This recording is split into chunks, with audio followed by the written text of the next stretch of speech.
Hello, everyone, and welcome to Knockdown Sports Radio. My name is Chris Calicut, joined as always by my partner in crime, Mr. Cody Tigg. What's up, buddy?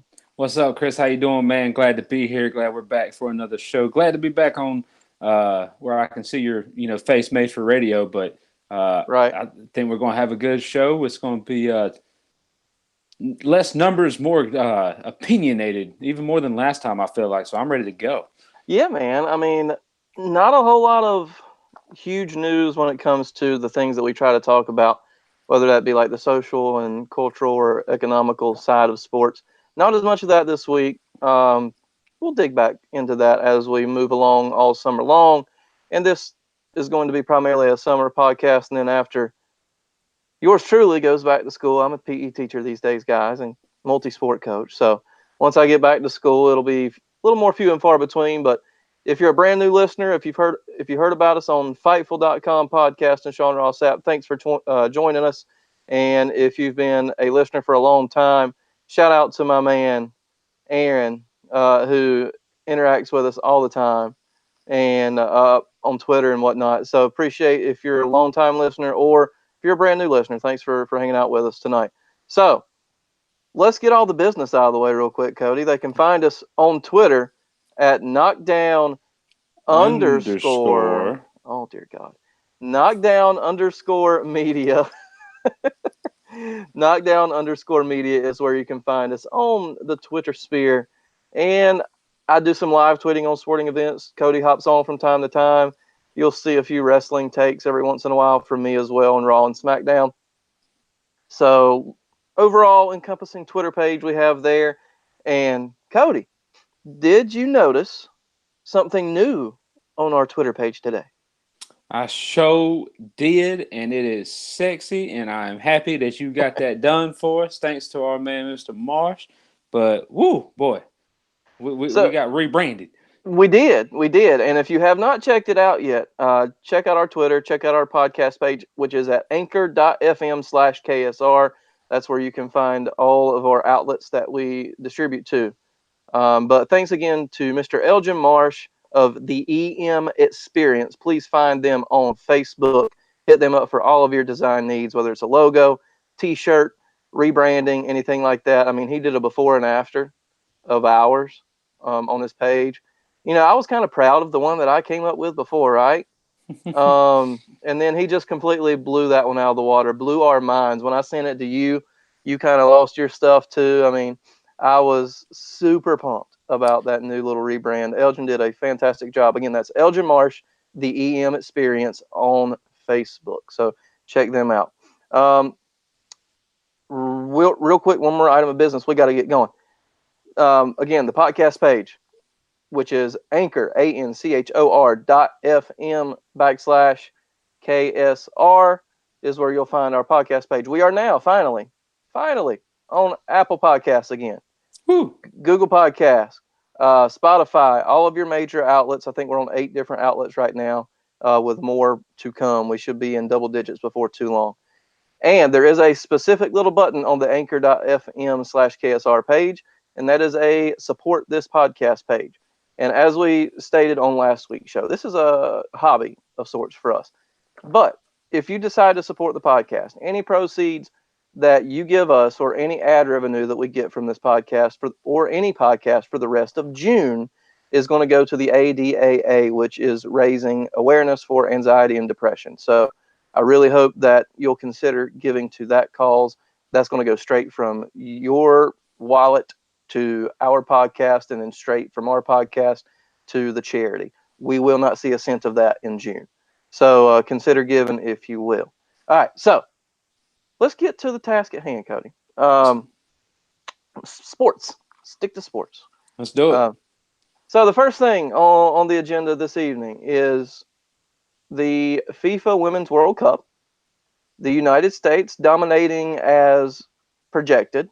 Mm-hmm. However, hashtag beat them down, as our friend Bomani Jones would say, to Thailand in their first matchup where they won with a score of 13-0. What was initial thoughts on the game? Were you able to watch a few glimpses of it? I'm sure you were probably at the old workplace at that point in time. But were you able to catch back up and watch anything on it?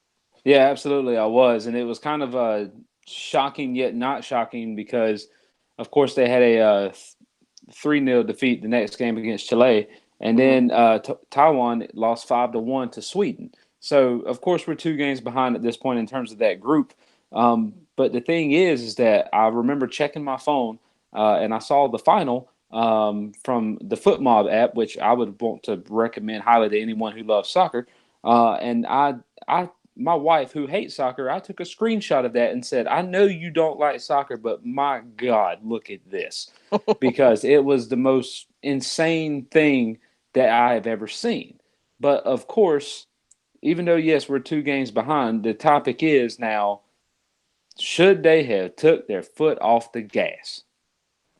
Okay, let's take a little hypothetical look here. Okay, All right. you don't have any kids. You have 2 lovely puppies. Let's Right. imagine that Lolo and Paxton are at a soccer game, right? Mm-hmm. And the other 4-legged foes are kicking their behinds. Mm-hmm. Okay, let's just say, in dog years, we'll count human years for this. Let's just say they're the 8 and under league, right? The little peewees, Mm-hmm. and they're getting the brakes beat off of them 9-0. Okay, let's just say it's about the 60th minute. Okay, Mm-hmm. how would you want the rest of that game handled? Would you be ticked off at the opposing coach for allowing his kids to continue to score? Or would you be happy for them and be fine with them keeping playing? Because guess what? They're trying to have fun and learn at the same time. Yeah, and that's exactly what I agree with. I would not have a problem with it, and I never have from any age. I mean, I hate to say it's probably the way I was raised from my father, to be completely honest, who we both know. But it is something that you want them to learn perseverance at a young age, and you can't learn that if you just get things handed to you Right. when you're getting your tail kicked.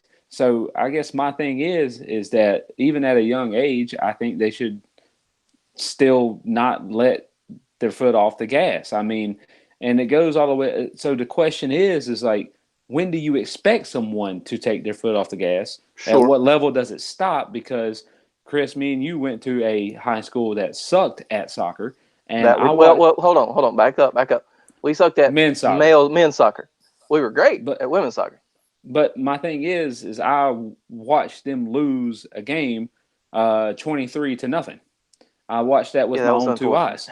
So, and they didn't care, and the other team didn't let off. So, my thing is, even if you're playing Pee Wee, if you're getting absolutely destroyed, I'm sorry, you suck, and you deserve to lose, and you'll have to figure out what you need to do moving forward.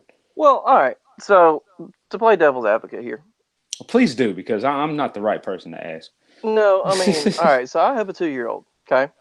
I was born and raised in the athletic world, whether it be baseball, tennis, basketball, whatever. Um, and you and I have been doubles partners in the past, Mm-hmm. and honestly, probably shouldn't have been because our personalities clash like you know what on the Yeah, actual tennis court because we're both very much of the competitive mindset. So if one of us is screwing up, we're gonna be pissed at the other one. exactly. I mean, so but with that said, I've got a 2-year-old now. I've got to where he's going to be going into these sporting arenas in the next 2 to 3 years, and of course, in little person soccer or the pee wee stuff, whatever. Yeah, you looked up that. I caught my mistake there. Um, you're going to have mercy rules, and you're going to have participation trophies, and you're going to have everything of that sense.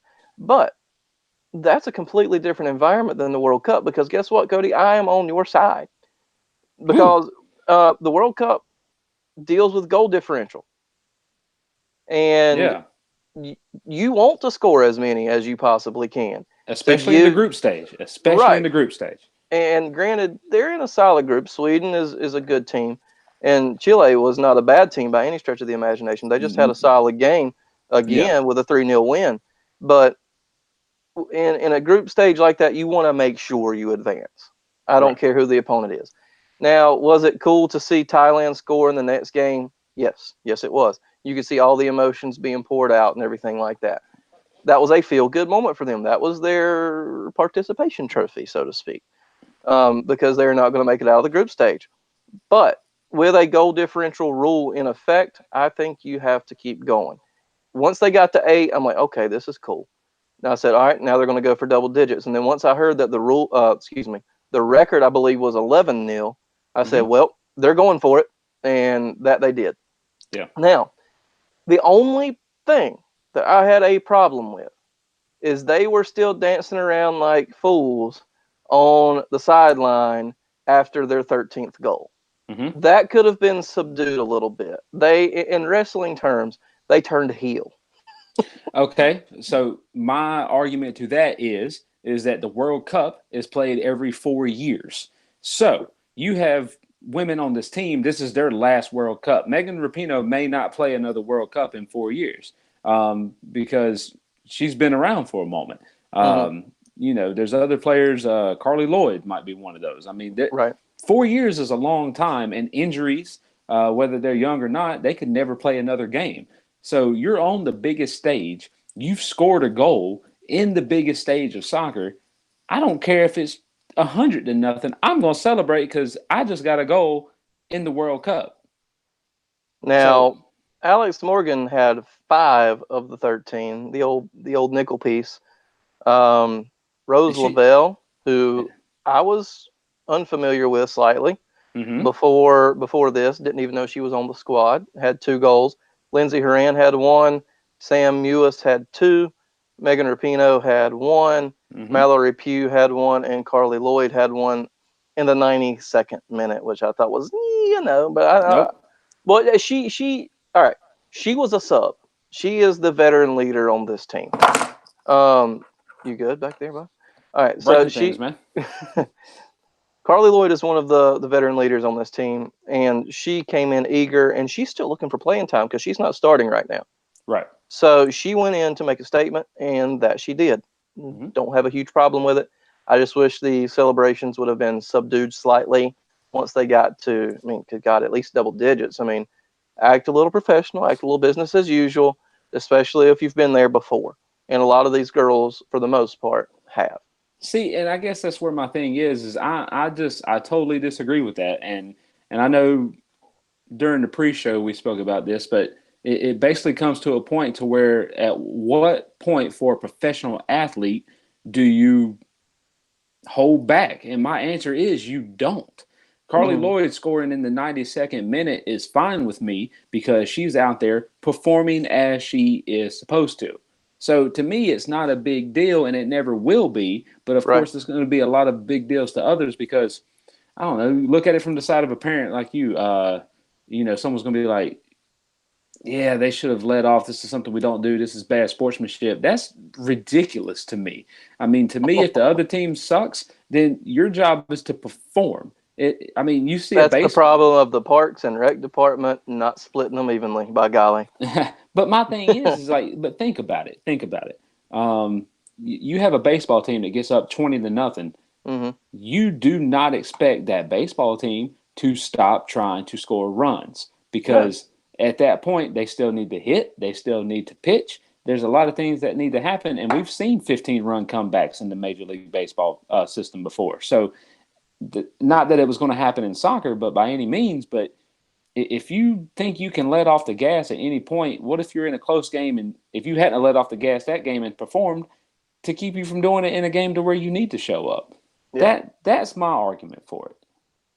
Well, looking ahead, the United States has Sweden, which is arguably probably their biggest matchup of the group stage, and that'll be on Thursday, the 20th at 3 p.m. on Fox.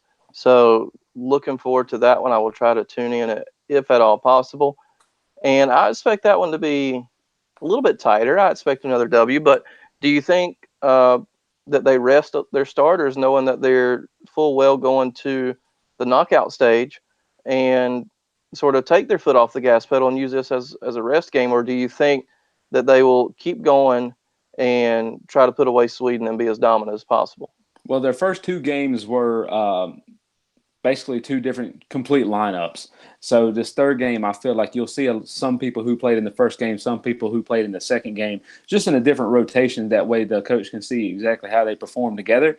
Right. I don't think you'll see any gas being let off of the game, but it will be people who we might not see for the rest of the World Cup, depending on how they perform in this third and final game of the group stage. Yeah. So looking forward to that, and it's been good viewing so far. I've caught a few games, and World Cup's always something that you want to catch up with. I don't care if you're a soccer fan or not, casual or professional or whatever. I think it's something that you need to watch because it's a pride of country type of thing, and that's a whole different conversation for a whole different day. And we've had those types of conversations on this show. Just look back in the archives on a different Not Down Sports Radio channel, but wait until 2020 Tokyo. Oh dear, or 2020 elections. Oh wait, just kidding. Oh God, no, we are not covering that. Just kidding. All right, so moving on. Again, just want to throw in a couple of quick plugs before we move on. I will be joining the Fightful.com crew that I alluded to earlier for their NBA draft podcast, and that will be taking place about 9 p.m. on Thursday. So unfortunately, I'm going to not get to watch probably the second half of that USA soccer game. So I will be on with Fightful.com, Sean Ross Sapp and his cast of characters, some folks that you might not see on their regular lineup. He was nice enough to invite me on the show.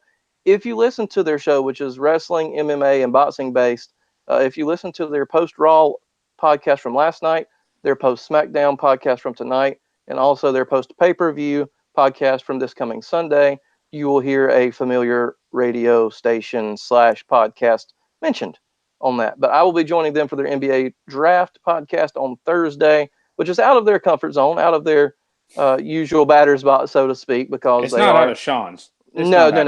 Sean is a, as he says, rampant NBA fan, as we did rampant NBA speculation last year at this time, and a lot of our speculations came true. So Kimba still has yet to come true, but we'll wait. Okay. Now, moving ahead to the NBA, which is a nice segue there. Yeah. Couple different things here. The finals. Board man got a trophy. Kawhi Leonard, for whatever reason, I don't know where the board man thing came from. I don't know if I'm behind on some sort of pop culture deal, but apparently he's now called the board man, and now board man about to get paid. Board man got the trophy, and apparently board man gets jokes because he did his infamous laugh during his speech at the celebration parade, which I thought was awesome, and the crowd got it. Everybody got it. I don't know if the mayor of Toronto got it, who was sitting there beside him, but everybody else got it. It was a fantastic moment, and the dude's showing a little personality, Cody. Yeah, I mean, it's definitely good to see, and thoughts go out to the people who got shot during the celebration parade. I still hate that, but wait, what? Yeah, you didn't know that? No. Oh man, you need to read the news. I do. You would think a podcast host would do that or something. Oh man, you think you should know more than me about the NBA? I hate the NBA. But no, there was some people shot during the celebration. I don't know the end result of everything because they were still researching at the time that I read. But hopefully it didn't take too much of the light off the Raptors. But I mean, it's something huge for Toronto and for basically the whole country of Canada. Yes. They've been America's hat for a long time. Mm-hmm. And it's about time they got some recognition. Hats off for a change. So indeed, I mean, it's I see what you did there, by the way. That's what I'm here for.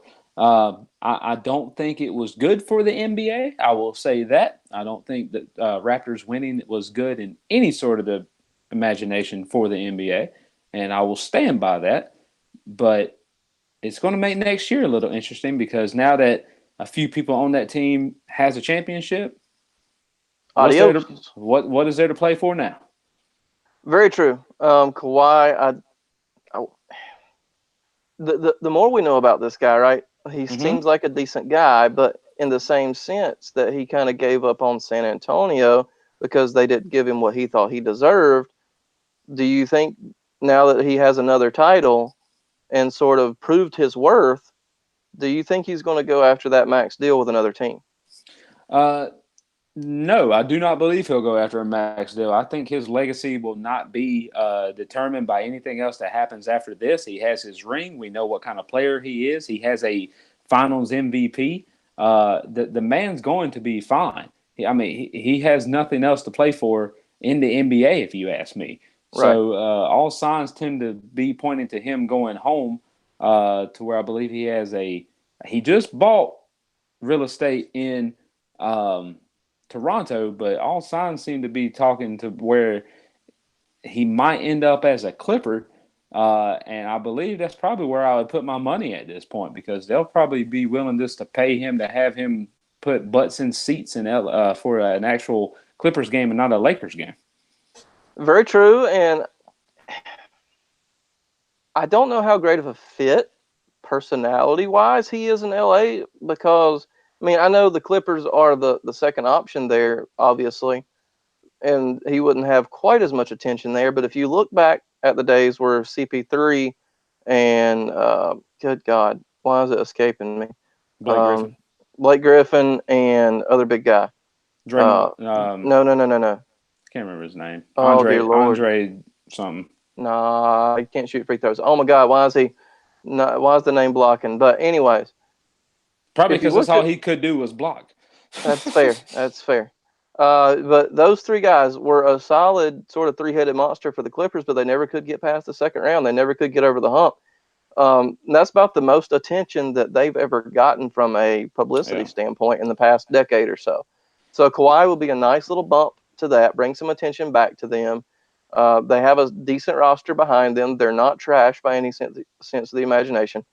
So if they could get a couple more pieces to go around Kawhi, I think that would be a solid fit, even though, again, the LA environment, who knows how much he likes that, how much he would be compatible to that, because he's always been sort of that small market, small town type of guy. Yeah. Well, I mean, it's always funny. I mean, who's been making a huge run in the NBA here recently is Milwaukee, and they're in a small market. I mean, if you want no attention and to play for a championship, why wouldn't you look at a place like Milwaukee at this point? I mean, the Bucks don't get nearly enough recognition at all because they only have the Greek Freak. So I mean, throw them some love, throw them a bone, man. They got a squad that you can win with. Yep.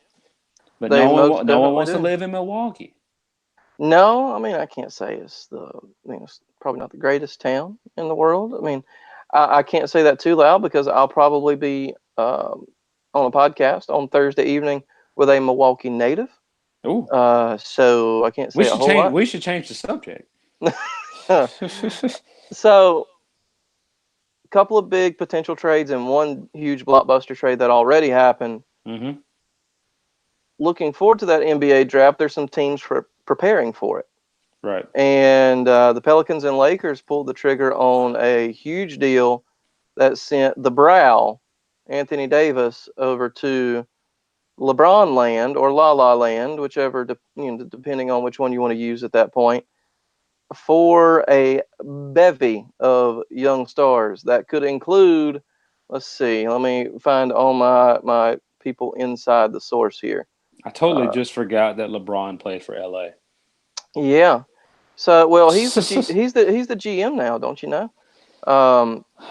Tell us about the boys going to the. Excuse me, I need to make this joke real quick before I forget. Okay, please because if one of these people go to the Pelicans, and then if the Pelicans draft a certain potential number one draft pick, I think we should rename them the Duke Pelicans, because they will then have 5 to 6 Duke players. So. Correct. Carry on. All right, here we go. So Anthony Davis to LA for Lonzo Ball, LeVar Ball. Oh wait, he wasn't part of the trade. I'm sorry. Brandon Ingram, right? Josh Hart, and 3 first-round picks, including the number 4 overall in Thursday's draft. Now, you're going to get Zion at the number 1 pick. That's pretty much a given. That's who they are hoping is going to replace Anthony Davis at this point. Yeah, he's a little small to fill those shoes, but I see where they're going. So I think they need a true 5-man to fill that role. And with the 3 first-round picks, you're going to get some solid pieces either to trade away for veterans or to build around that young core that you just got.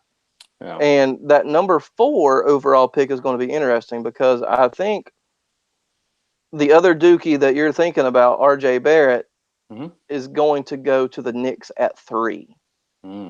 And since what I'm looking at reports are saying that Boston, since Kyrie has more or less ghosted them during free agency, and Al Horford is going to test the free agent market, even though I think he's going back to Boston. I think Boston has the potential to trade up and get them a good young piece here. I mean, it's possible. I mean, there's always a lot of stuff that we don't know behind the scenes, but the NBA is pretty much an open book. But, I mean, there was potential for Kyrie to go to New York to get or on Brooklyn at this point. Or Brooklyn, yes, because they want to be in that market. Everyone wants to be. It's not like it used to be where being a Knick meant something because you played in Madison Square Garden. You were there.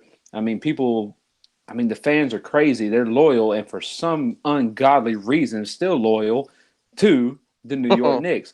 And it's exactly the same way in LA. People go there for the spotlights and everything else. So, but the thing is the Knicks haven't had anyone to build around. Right. So, I don't really know what to say about it at this point. Well, I will say this. If RJ Barrett goes to the Knicks, I think he will be a better overall NBA player than Zion. There, I said it. I think because who's disagreeing with you? Apparently a lot of people. I mean, because I don't disagree with that. That's a smart take. Zion's the next LeBron, right? I mean, no. Tall guy who can dunk, except he's humongous and can't shoot, so he pretty much is LeBron. So. Yeah, well, I mean, and RJ, we already know has a better all-around game. It's just he's a bad man. But the thing is, and it's like we've talked about 1,000 times over and over again when we talk about basketball, people aren't there to watch the mid-range jump shot and the people use the skill to win the game. They're there to watch highlight reels like Zion, who is a walking highlight reel. So no one plays the game of basketball anymore, which is why no one's going to talk about RJ Barrett or anybody else in this draft because no one else is doing highlight reel stuff. Well, RJ arguably has a pretty solid highlight reel for himself, but okay, you know what I mean, though. You know what I mean, though. Yeah, no, I get it. I see what you're saying. I mean, Zion's the headline that ESPN wants every night. Yeah. They want a Zion dunk to be their lead highlight every night, and I don't know if they want it as much now that the Pelicans have the number 1 overall pick. Because you can't market the Pelicans. No, because you really can't. And I hope those boys like gumbo down there. I really do. That are going to New Orleans. But here's the deal: is I saw something in Shocker. This was from a writer out of Los Angeles, saying that NBA players are not afforded the personal and professional courtesy of getting to pick where they want to play. To me, that's a pickup league with your buddies, picking where you want to play. Yeah. I didn't know the NBA was no longer a business, Cody. That's the thing. Everyone gets butthurt when a player leaves or anything like that. I mean, take soccer for example. To where you can get shipped off to a different country at any given moment. Right. I mean, baseball, Bryce Harper. I hate the guy, but the guy did a business move. I mean, it's like my favorite player for Chelsea, Eden Hazard, is probably going to Real Madrid at this point. It's a business move. You can't be mad at that person for making a business move, but you have to remember it's a business. I don't care who I'm playing with. I want dollar signs. Right. And if you go where the money is, and if the money's not where you are, then you probably want to try to find somewhere else that will give you whatever you think your value is worth. Yeah. And that's fine. That's your personal prerogative to do so. That's why you have an agent to publicize you to those teams and your fit and your money and whatever else.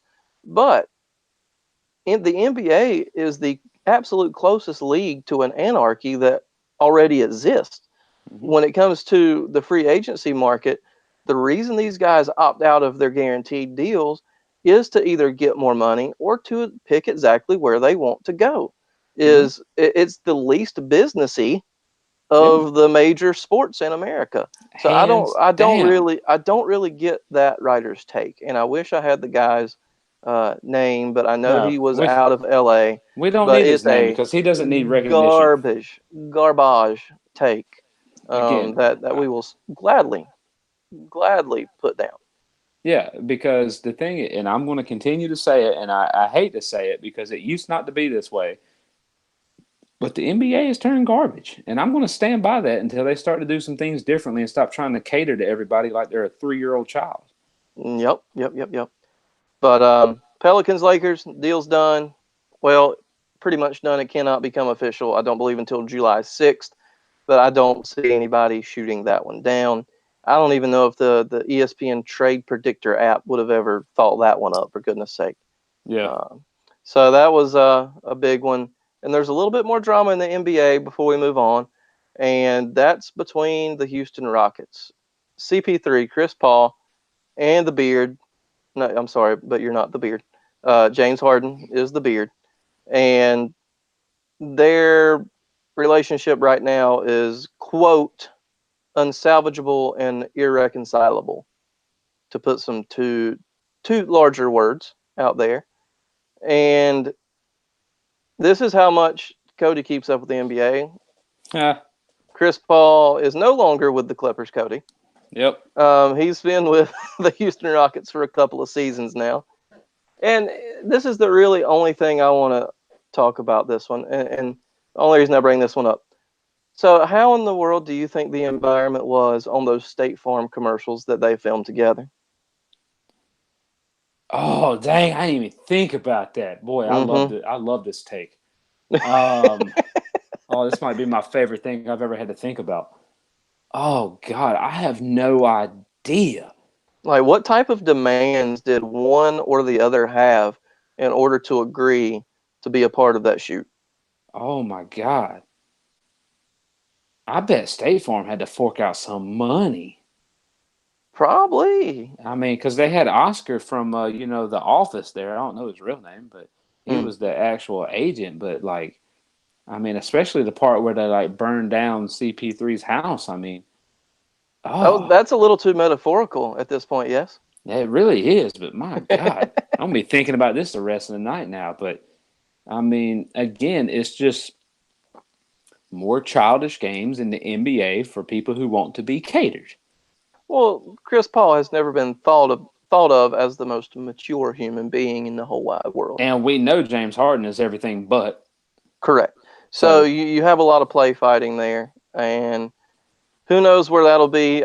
I throw out the take that Chris Paul comes out and gets away from Houston, maybe dumps some money from another team.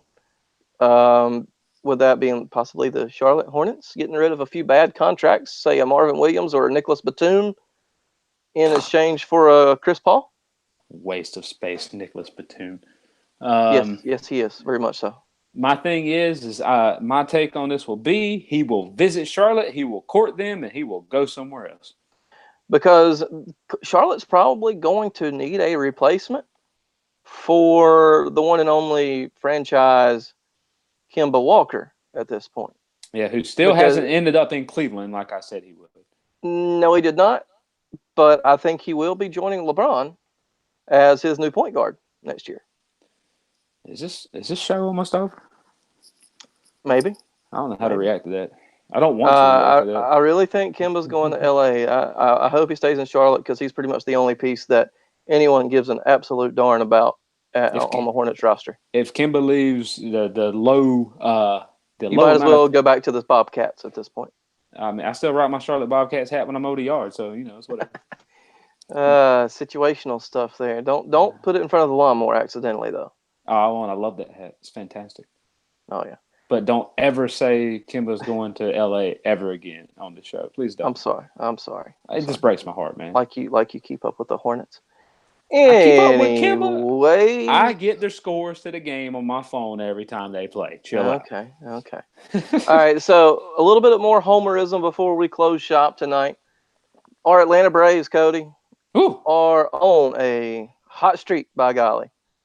And I think they've won 8 out of 9 or like 10 out of 11, something like Mm-hmm. that. They're hitting, they're fielding, they're pitching.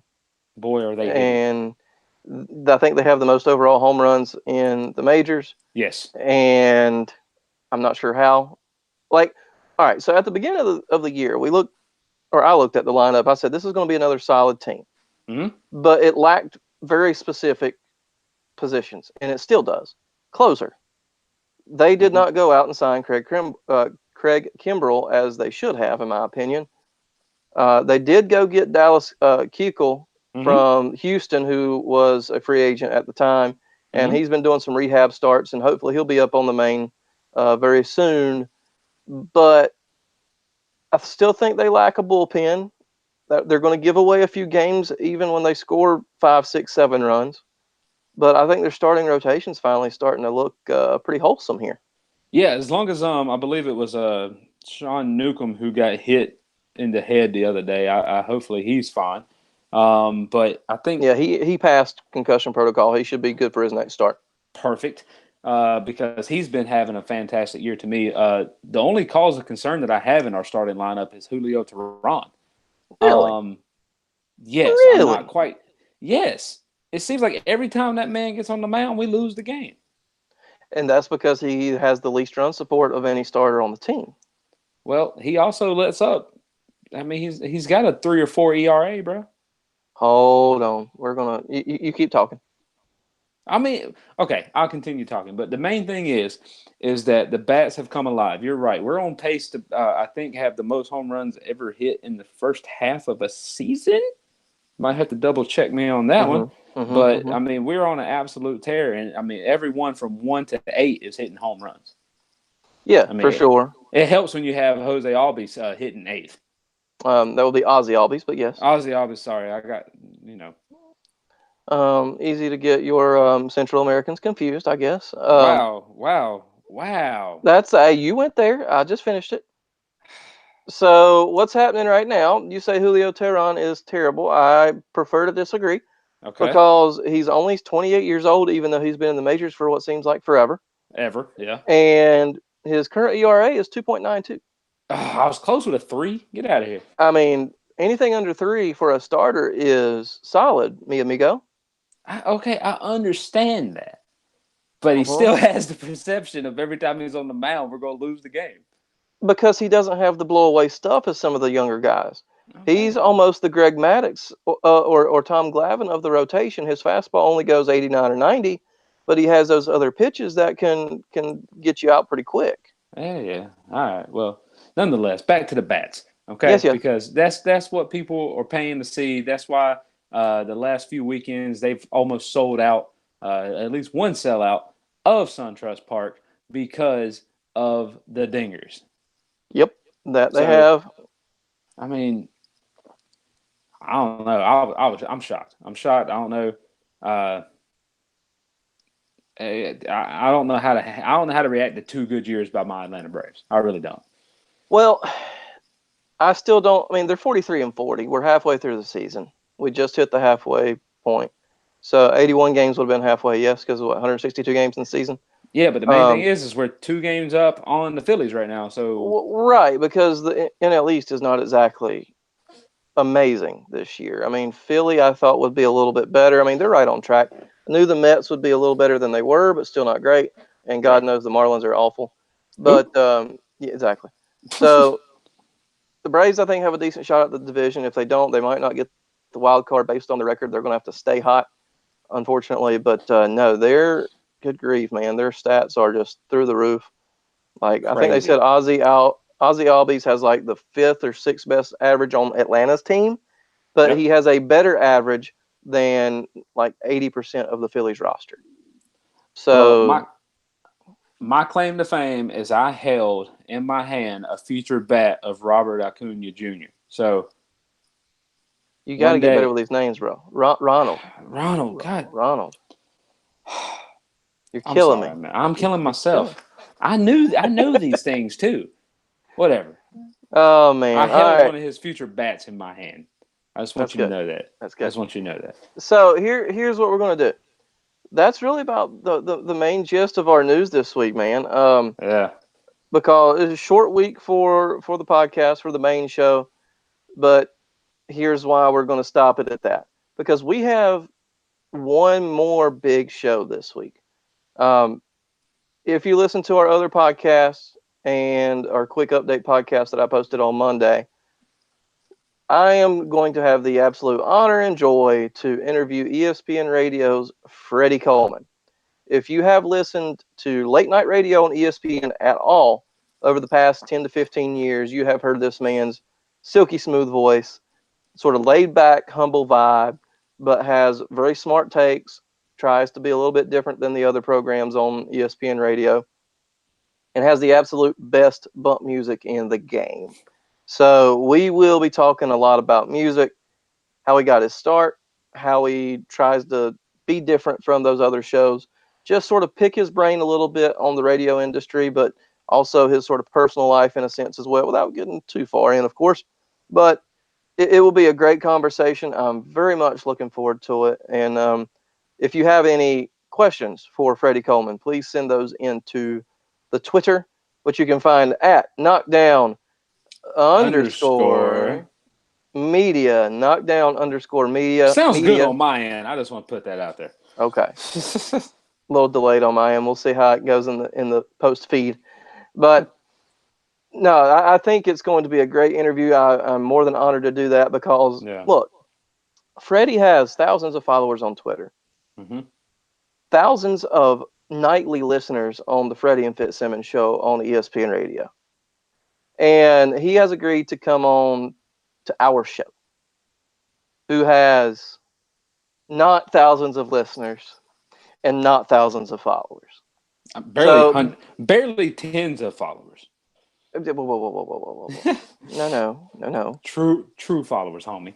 Okay, you're right. We only So, got one. Hey, Aaron. no, but it's going to be a Dude good makes my time. day, man. He really does. He really does.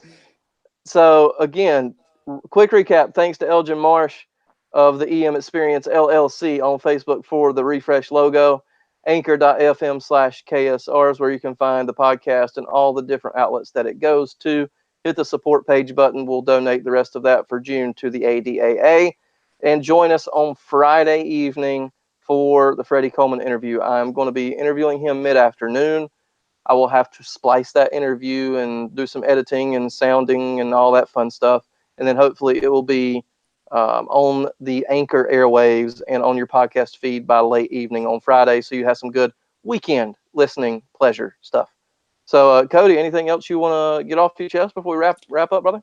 I don't think so, man, but I really need people to listen to your show that you got going on Friday. Chris is, again, for a part-time gig that we got going on here that we can only do when we have time with two busy lives. I mean, this guy is – this is what Chris wants to do. I want to help him. I need y'all to definitely support my boy on Friday because it's going to be a wonderful interview.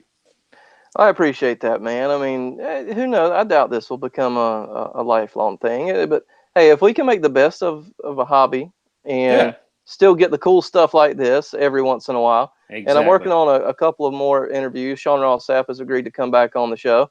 Woo. And another guest from a former coworker of mine at Wrestling Inc., who owns a podcast advertising agency, which is a really neat concept to learn about, and I think would be beneficial to our listeners or any person in general wanting to start a podcast like us. So some cool stuff coming up the rest of this summer. Hope you'll tune in. But until then, for Mr. Cody Teague, I am Chris Callicutt. Thank you, as always, for listening to Knockdown Sports Radio. See you next time.